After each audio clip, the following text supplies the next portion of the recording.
Greetings, everyone. This is Charles Rather, broadcasting to you from sunny Miami, Florida. And today we wanted to talk a little bit about our dear brethren up in the more northern climes of Canada.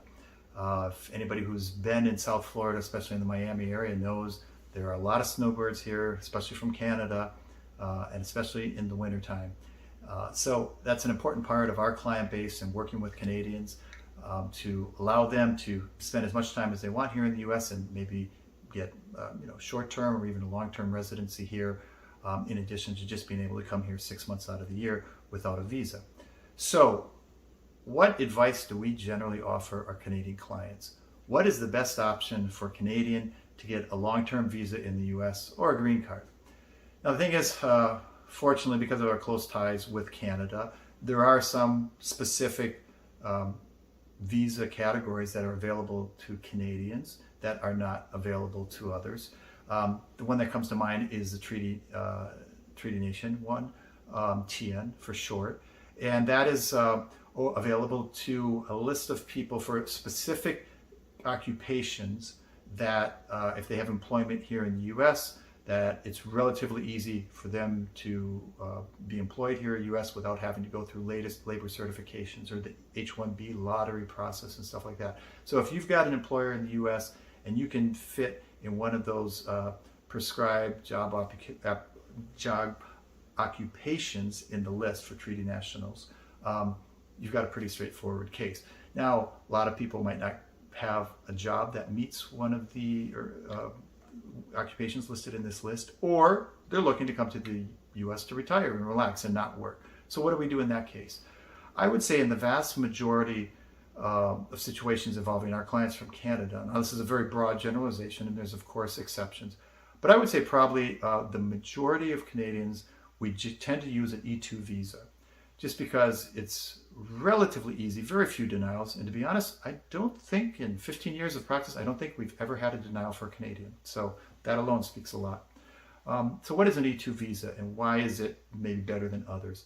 The thing is, it's quite reliable, easy to get, very few denials, and you can renew it without limitations, and it's renewed every 5 years generally. So when they issue it to you, if you're Canadian, you should get it for 5 years, and you can renew it every 5 years thereafter. So it's pretty good for 5 years. You're free to travel, develop your business, do what you want to do, and only after 5 years you have to go into the embassy to kind of renew it. Enough said, right? So what does an E2 entail? We have other videos where we go into a little bit more detail about an E2, but the short of it is E2s are a visa where if you buy a controlling stake in a business or open a business and have a controlling stake and invest roughly $100,000 or more, then you can get this E2 visa. So you can have a partnership with somebody else. You could even be 50-50 with another Canadian, for example, and you both could get an E2, or you could just own the company outright on your own. And in Florida, a lot of businesses, small businesses, especially beauty salons, cafes, small kind of restaurants, service businesses, are often owned by not only Canadians, but other Europeans or other foreign nationals who qualify for the E2.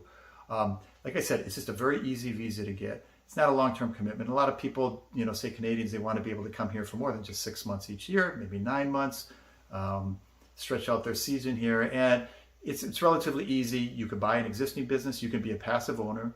You don't necessarily have to go to the office every day and operate. You can hire some people who run the business. So the $100,000 investment is relatively small. I know it's not peanuts, but compared to other options, it's relatively small. You can be a passive owner, hire the people who are going to do the day-to-day operations, and then when you're ready, you don't have to renew it, or you can just sell their business and go back home. Now, the only downside maybe with the E2 is it's relatively difficult to get a green card with the E2. Theoretically, you could convert that E2 to an EB5 if you invested at least $800,000 in your business and hired 10 people. But that's a relatively big business. And from our experience, our E2 clients tend not to have such large businesses where they're investing almost $1 million in hiring 10 employees. So that's the most direct way to convert your E2 to a green card through an EB5. Of course, there's other ways to get a green card. You should check out some of our other videos where we go into those other options. I would say generally, for those in an E2, that easiest way that doesn't require much money is probably through an EB-2 or an EB-3. That's where you get a job offer from a U.S. employer, and based on that job offer, they're willing to sponsor you for a green card.